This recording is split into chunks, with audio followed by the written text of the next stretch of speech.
वैदिक पर्सपेक्टिव के इस YouTube चैनल को सब्सक्राइब करें, वीडियो को लाइक व शेयर करें। ओम हिरण्यपाणि हैं सविता विचर्षणि हैं उभे द्यावा पृथ्वी अंतः ईयते अप अमिवाम बाधते वेति सूर्यम अभि कृष्णेन रजसा द्याम ऋणोति। हिरण्य हाथों वाला, सर्वोत्पादक, विश्लेषण करने वाला, आकाश और पृथ्वी दोनों के मध्य गमन करता है, दूर करता है रोग की पीड़ा को, जन्म देता है सूर्य को काले लोक से, अभीष्ट प्राप्त करता है देव को। यह जो मंत्र लिया गया वह ऋग्वेद के प्रथम मंडल के 35वें सूक्त का 9वां मंत्र है। ये हम पुराणों में हम देखते हैं कि उसने हमें ऐसे ही अनाथ करके नहीं छोड़ा है, वह हमसे नथा हुआ है, नाथ है वो। नाथ मतलब हम उससे नथे हुए हैं, इसलिए उसे हम नाथ भी कहते हैं। तो वो हमारा ध्यान रखता है। विष्णु परम पुरुष जो कि इस सृष्टि का अध्यक्ष है, ईश्वर ने उसे नियुक्त कर दिया है। यो अस्य अध्यक्ष परमे व्योमन, परम व्योम में वह इस सृष्टि का अध्यक्ष है और वह हमारा पालन पोषण करता है। तो अपने इस हिरण्य हाथों से वह हमारा पालन पोषण करता है, जो कि विभिन्न प्रकार के हाथों का या हस्त का हमने यहाँ पर सभी दृष्टिकोण से हमने यहाँ पर विश्लेषण किया। वैदिक दृष्टिकोण से, दार्शनिक दृष्टिकोण से, आध्यात्मिक दृष्टिकोण से, मनोवैज्ञानिक या मानव जीवन के दृष्टिकोण से, प्रतीकात्मक या सिंबॉलिक दृष्टिकोण से, पौराणिक दृष्टिकोण से और आंतरिक अर्थ भी इस हिरण्यपाणि का हमने ज्ञात किया। तो ऐसा है वह परम पुरुष जो कि हमारा पालक है। अब इस मंत्र का, नवम मंत्र का अगला फुटनोट है, आकाश और पृथ्वी दोनों के मध्य गमन करता है। उभे द्यावा पृथ्वी अंतः ईयते। आकाश और पृथ्वी दोनों के मध्य गमन करता है। इस फुटनोट का हम व्याख्या समझने का प्रयास करते हैं। व्याख्या में है, वह अर्थात विष्णु परम पुरुष आकाश और पृथ्वी के मध्य आवागमन करता रहता है तथा उनका अवलोकन करता रहता है। अपने प्रशासितों का संपूर्ण ध्यान रखना, केवल परम व्योम में ही रहकर करने के स्थान पर वह स्वयं उनके मध्य आकर उनकी वस्तु स्थिति को अनुभव करता है। उसकी प्रवृत्ति स्वयं अनंत भोगों की करने की नहीं है, अपितु संपूर्ण सृष्टि के लोग उन भोगों को प्राप्त कर सकें, इस हेतु सक्रिय रूप से प्रयत्नशील रहता है। तो उसका उद्देश्य क्या रहता है कि वह सभी को भोग कराए, सभी को सुख सुविधा धर्माधिकारी बनाए, अर्थाधिकारी अर्थात पैसे वाला बनाए, धन संपन्न बनाए और अलौकिक शक्तियों से संपन्न बनाए।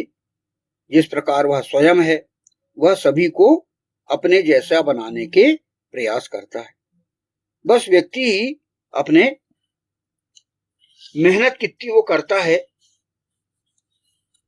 यह उसके ऊपर होता है।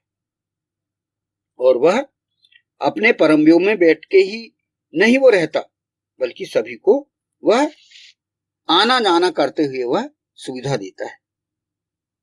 वह, अब समझें कि आकाश और पृथ्वी के मध्य आवागमन वह परम पुरुष कैसे करता है। विष्णु के आकाश और पृथ्वी के मध्य आवागमन का वर्णन वेदों में मुख्यतः आध्यात्मिक और ब्रह्मांडीय प्रतीक के रूप में किया गया है। इसका अर्थ यह नहीं है कि वे किसी साधारण जीव की तरह एक स्थान से दूसरे स्थान पर चलते हैं, बल्कि विष्णु परम पुरुष अपनी सर्वव्यापक शक्ति से संपूर्ण लोकों में व्याप्त है। वह हर जगह उपलब्ध है। वो अपने जो है शक्ति से। इसलिए ऋग्वेद में विष्णु के त्रिविक्रम या 3 पग का वर्णन प्रसिद्ध है। क्या कहा गया है? विष्णु हो नुकम वीर्याणि प्रवोचम यह पार्थिवानि विममे रजांसी। अर्थात विष्णु परम पुरुष के उन महान कार्यों का वर्णन जिन्होंने पृथ्वी और समस्त लोकों को नापा और व्यवस्थित किया। यहाँ 3 पग का अर्थ कई प्रकार से समझाया गया है, तो उसके 3 पग जो है वह बताए गए हैं।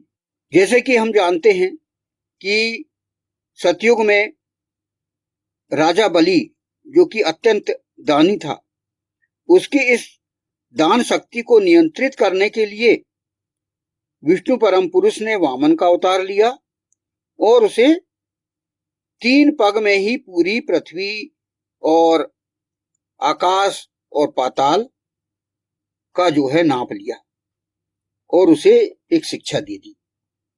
तो यह जो है उसके 3 पग की महत्ता हमें प्रैक्टिकली दिखती है, व्यवहारिक रूप से। अब 3 पग का हम अर्थ दूसरे प्रकार से भी ले सकते हैं। पहला पृथ्वी अर्थात स्थूल जगत, यह जो पृथ्वी है स्थूल जगत, और दूसरा है अंतरिक्ष, अंतरिक्ष या आकाश, प्राण और गति का क्षेत्र, ये दूसरा पग। और तीसरा है द्युलोक, दिव्य चेतना या प्रकाश का क्षेत्र। ये 3 हम स्तरों में व्यापक होकर सबका संचालन करने का हम प्रमाण देखते हैं विष्णु परम पुरुष का। वैदिक दृष्टि से उनका आवागमन इन रूपों में समझा जाता है। कैसे? अब वो आवागमन कैसे करते हैं? सूर्य रूप से। पहला सूर्य के रूप में। कैसे? क्योंकि सविता को सूर्य भी कहा गया था और भगवान विष्णु ने ही सूर्य का निर्माण किया, तो सूर्य की गति में विष्णु परम पुरुष की पालन शक्ति कार्य करती है। आप देखिए कि सूर्य में विटामिन डी और जो उसकी किरणों में अनंत विशेषताएं पाई जाती हैं, तो सूर्य के रूप में वह हमारे पास आता है। दूसरा प्राण रूप से, जो प्राण संपूर्ण जगत में गतिशील हैं, वही विष्णु परम पुरुष की शक्ति मानी जाती है। अर्थात उस विष्णु ने ही हमें उत्पन्न किया, तो उसकी शक्ति तो हम में होगी ही प्राण के रूप में। फिर धर्म के रूप में, जहां जहां धर्म और जीवन का संरक्षण होता है, वहां विष्णु परम पुरुष की उपस्थिति मानी जाती है। तो जहां जहां भी धार्मिक कार्य होते हैं, जहां जहां भी जीवन का संरक्षण होता है, वहां विष्णु परम पुरुष हमें उपस्थित मिलता है। फिर चौथा, चेतना के रूप से वह आवागमन कैसे करता है? वह प्रत्येक जीव के हृदय में स्थित होकर प्रेरणा देता है, क्योंकि वो सर्वोत्पादक है, उसने ही हमको बनाया है, उसके ही अंश से हम बने हुए हैं, तो उसकी चेतना हमारे शरीर में उपस्थित रहती है। इसीलिए श्री कृष्ण ने भगवत गीता में कहा है, उन्होंने कहा है कि मैं संपूर्ण जगत में व्याप्त हूं। अर्थात उसका जो अंश है, विष्णु परम पुरुष का अंश तो श्री कृष्ण है ही, और उस विष्णु परम पुरुष का अंश हम सभी मानव जाति में है और संपूर्ण जगत में है।